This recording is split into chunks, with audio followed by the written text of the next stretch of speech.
হয়ে যাবে কয়েলটাই একটা ম্যাগনেটিক ফিল্ড তৈরি করবে। তো আমরা চুম্বক বলরেখা দেখছি, এখানে চুম্বক রাখলে এই কাছে কাছে কাছে কাছে কাছে কাছে একটা বলরেখা তৈরি করে। এটা হলো চুম্বক বলক্ষেত্র, এর মধ্যে আকর্ষণ বা বিকর্ষণ করবে। ঠিক তেমনি আমরা এটা কয়েলের মাধ্যমে যদি আমরা দিই বিদ্যুৎরা, সেই বিদ্যুৎরা কিন্তু ডিসি ডিসি আমাদের মেশিনে দিব এসি কোনো একটা বোর্ড থেকে কানেকশন আসবে।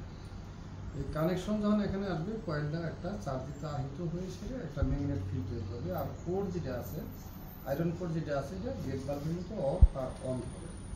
যে ডুয়েল চেম্বার যেহেতু বলা হয়েছে, চেম্বার শব্দের অর্থ হইল কক্ষ, পাত্র, এটাকে পাত্র বলা হয়। ডায়ালাইসিস যখন করে তখন ফ্লুইডটা যায়, যে ফ্লুইডটা যাওয়ার জন্য একটাতে যাবে আর একটা ডুয়েল চেম্বার লেখা আছে না স্যার? এখানে লেখা আছে স্যার ব্যালেন্স চেম্বার স্যার।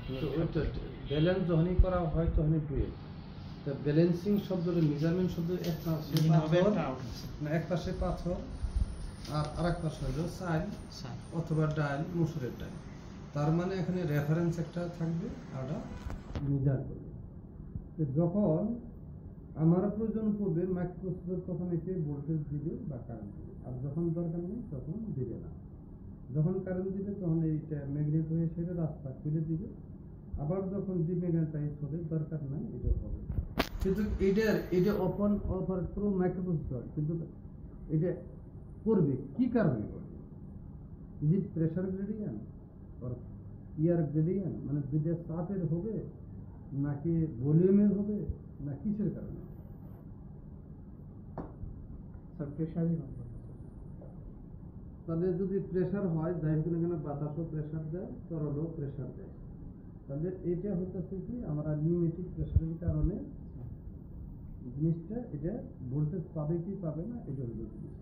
তাহলে এই শরীরের বাল্বটা হলো ওপেন অন হবে, এর সেন্সর জিনিসটা হলো যেমন ডেলিভারি দিল, আমি এই জায়গায় দাদাকে আমার মেম্বারকে সিমটি দিলাম, তার ওপেন হবে কোনটা?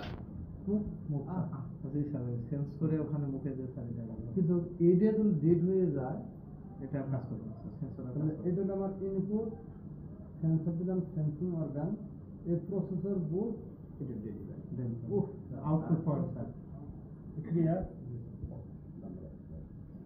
আমি ভালো বুঝি না।